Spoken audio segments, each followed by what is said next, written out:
दोस्तों, world war to को आज तक इतिहास में हुई सबसे बड़े युद्ध में से एक माना जाता है।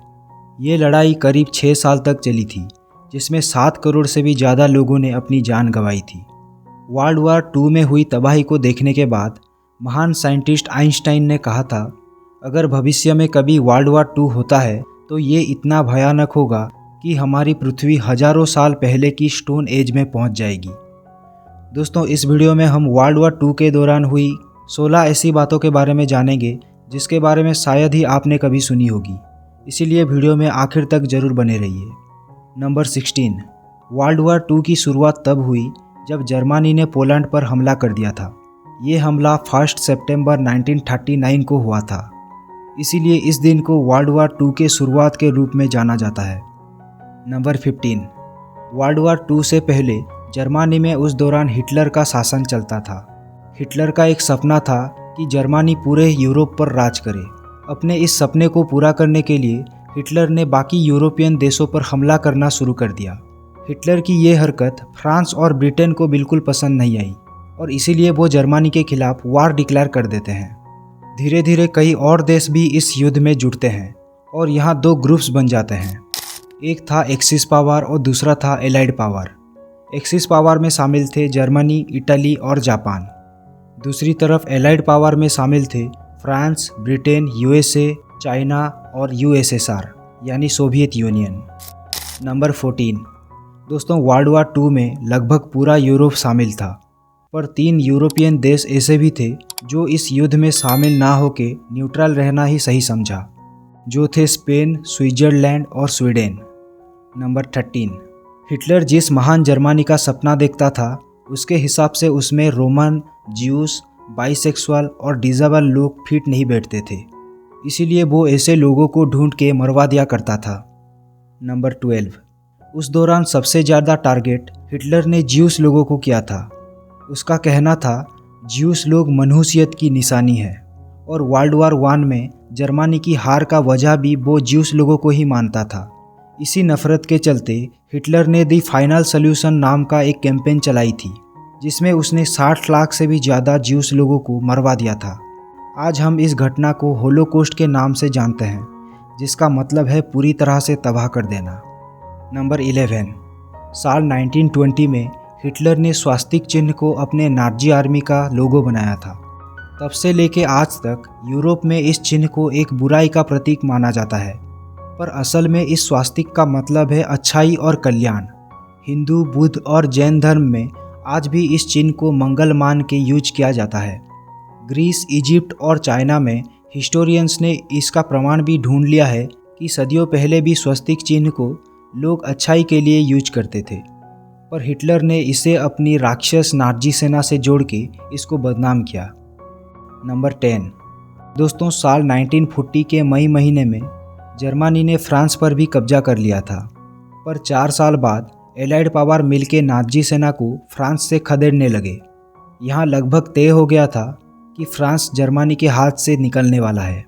ये पता चलते ही हिटलर ने जनरल डाइटरिच को ऑर्डर दिया था कि वो फ्रांस के सारे मशहूर लैंडमार्क को बम लगा के तबाह कर दे। ये सुनते ही डाइटरिच को एहसास हो गया था कि अब हिटलर हद से आगे बढ़ चुका है और वो हिटलर का ऑर्डर ना मान के एलाइड आर्मी के सामने सरेंडर कर देता है। इसीलिए आज भी डाइटरिच को सेवियर ऑफ पेरिस के नाम से जाना जाता है। नंबर 9, जब नाजी सेना ने फ्रांस के ऊपर कब्जा किया था, उनका प्लान था कि वो आईफिल टावर के ऊपर जाके नाजी फ्लैग लगाएंगे, पर यह बात पता चलते ही फ्रांस की आर्मी ने आईफिल टावर के लिफ्ट्स का तार काट दिया था ताकि नाजी सेना को ऊपर जाने के लिए 1600 सीढ़ियाँ चढ़नी पड़े। नंबर 8, उस दौरान फ्रांस की जो भी महिला जर्मन लोगों से संबंध रखती थी उन्हें गंजा कर दिया जाता था ताकि उनके देश के लोग देखें कि इन औरतों ने अपने देश के साथ विश्वासघात किया है। नंबर 7, दोस्तों, ये है विलियम पेट्रिक हिटलर।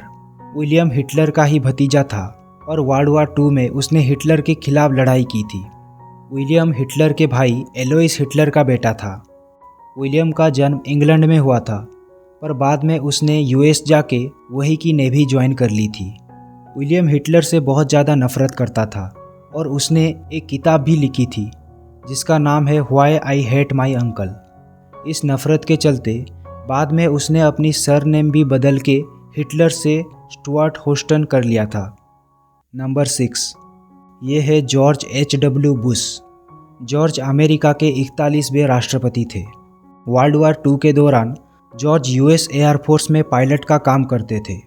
जापान के ऊपर बॉम्बिंग करते समय जापान की सेना ने जॉर्ज और उसके 8 दोस्तों के एयरक्राफ्ट को पकड़ लिया था, पर जॉर्ज को किसी तरह से एलाइड फोर्स ने वहां से निकाल लिया था।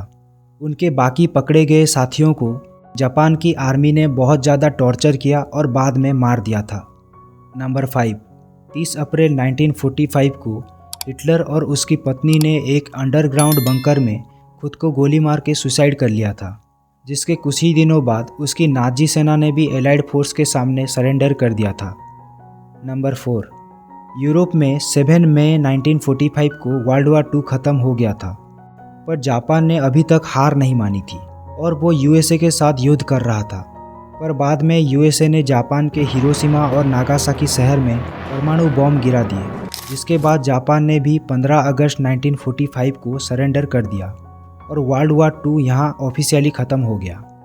नंबर 3, कहा जाता है 2 बॉम्ब गिराने के बाद भी अगर जापान सरेंडर नहीं करता तो तीसरा एटॉमिक बम अमेरिका जापान के कैपिटल टोक्यो के ऊपर गिराने वाला था, जहाँ पे सबसे ज़्यादा लोग रहते थे। नंबर 2, दोस्तों ये है सुतोमू यामागुची। सुतोमू हिरोशिमा में ही मौजूद थे जब वहाँ पे पहला परमाणु बम गिराया गया था, पर यहाँ सुतोमू किसी तरह से बच जाते हैं और वो अपने शहर नागासाकी चले जाते हैं। 3 दिन बाद वहाँ पे भी एक परमाणु बम गिराया जाता है और खुशकिस्मती से वहाँ भी सुतोमू बच जाते हैं और इसी तरह वो दुनिया के पहले इंसान बनते हैं जो ग्राउंड जीरो के आसपास होते हुए भी दोनों परमाणु अटैक को सरवाइव कर लिया था। साल 2010 में 93 साल के उम्र में सुतोमू यामागुची की डेथ हुई थी। नंबर 1, वर्ल्ड वार 2 में जीत तो एलाइड पावर की हुई थी, पर ज़्यादा लोग भी उन्हीं के ही मरे थे। दोस्तों क्या आपको पता है कैसे हिटलर ज्यूस लोगों के ऊपर अत्याचार करता था? जानने के लिए स्क्रीन पे जो वीडियो है उसे क्लिक करके पूरा ज़रूर देखिए।